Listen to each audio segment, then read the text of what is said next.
I'm a digital media artist, and my latest project, Corporations Need More, incorporating performance, image, QR code and internet, has got me thinking about technology, art and activism. It seems that there's been a constantly evolving synergy between technologies, art and activism since we first developed the capacity for art, and a lot has happened. Art has been used since art began to convey messages of meaning and power. And since very early on, the activists using art most effectively have been the ruling authorities. In the 5th century BC, Pericles brought in a range of artists to transform the image of Athens itself, employing the latest technology to create the artistry of the Parthenon, which has served its purpose well.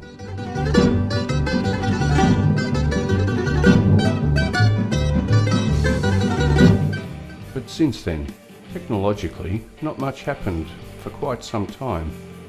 In the 15th century, artists were still painting, sculpting, sketching and performing. But there were artists like Leonardo da Vinci, with his new way of thinking, writing backwards for secrecy. He might qualify as an art activist.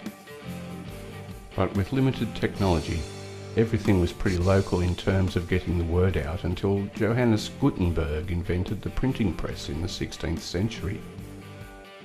Of course, the Chinese were printing 1,000 years earlier, but that's another story. So, printing provided the means for spreading all sorts of messages.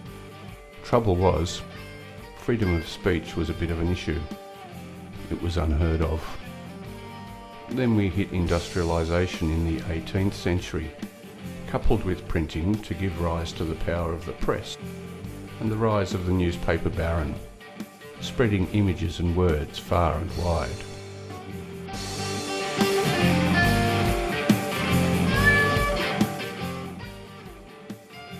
Photography appeared late in the 19th century. With this technology, it was possible to capture and replicate actual events. Film was being developed in the early 20th century, and the authorities were quick to utilise the propaganda potential of this new medium. Film was expensive and not widely available to artists, so this was still mostly authoritarian art. And they hadn't forgotten the power of the odd poster either.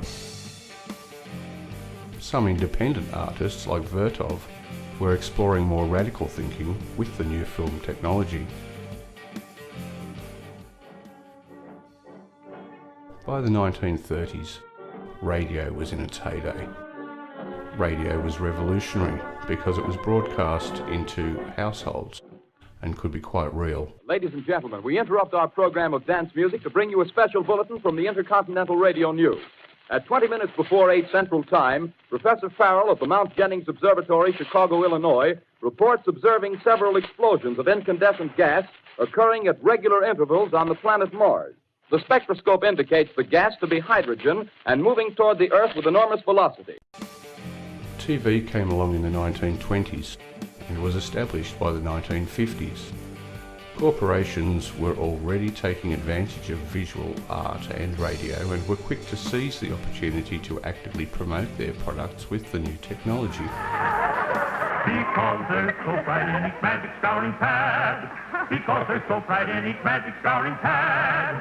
It makes your pots and pans just shine. There are times every day as you work or you play when a pause would be welcome to you. And it's then that you find the bright thought in your mind that only a Coke will do. Corporate art, or advertising as it's more commonly known, has become an increasing part of our lives. In 1951, the first videotape recorder captured live images from television cameras and saved the information onto magnetic videotape. Video recorders were sold for $50,000 in 1956. In the 1950s, technology was developing in computing. An anonymous IBM employee made a lady from the pages of Esquire come to life. the computerized image had arrived.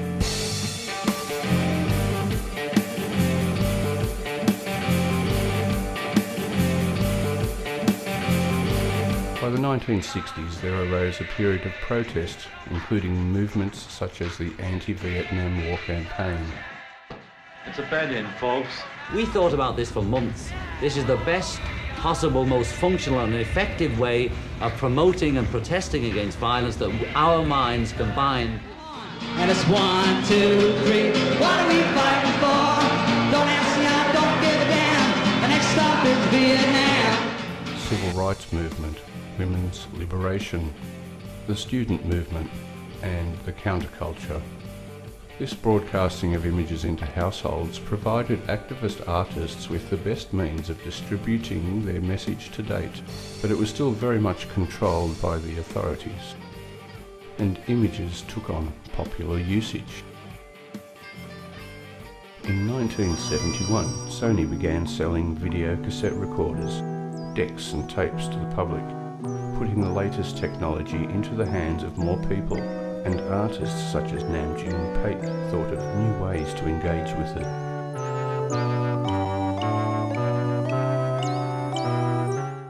In the 1970s, the home computer came along, beginning the flood of personal digital goods, from CDs,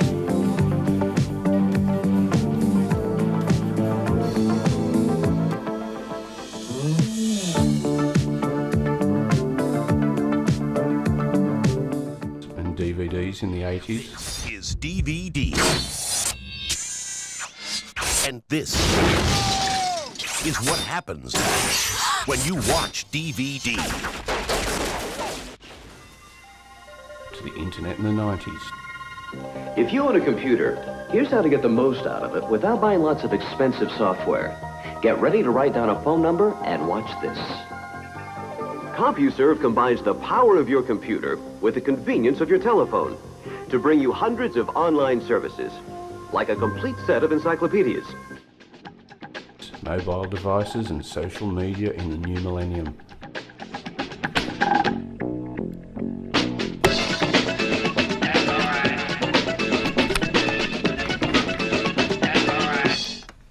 And suddenly everybody is throwing images around. In a way, everyone's an artist and everyone's an activist, whether they're using the latest technology or not. Like Banksy, his images are still available for us all to see.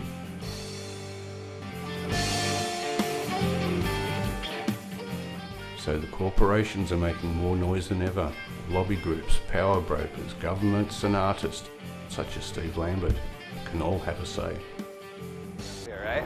There's a code that says there can't be a billboard within 100 feet of a park over a half an acre. We called it in on May 5th of 2008, and on October 3rd, a building inspector came and determined that it's illegal.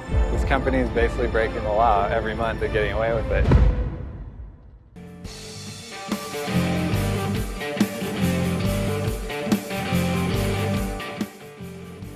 It's the age of self-promotion. That's all of us. One way or another, we have more opportunities to be heard than at any time previously in history. Obviously, millions of dollars is still an advantage when it comes to being heard. But today, whatever we're doing, there's a good chance it's being recorded in some way by someone, and it could even be online for the world to see.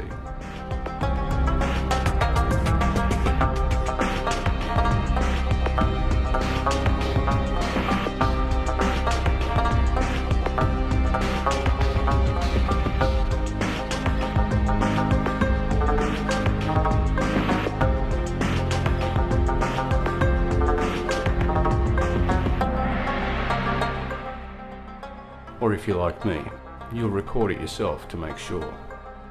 Technology, art and activism, it's everywhere.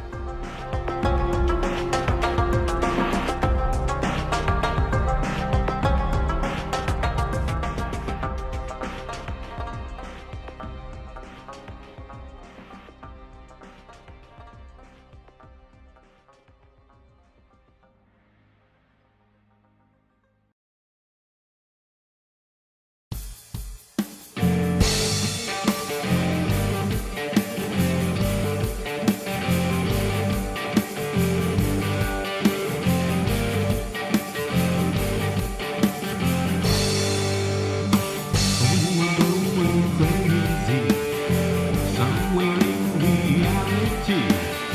Flying full down the gate, slip and sliding out the sun.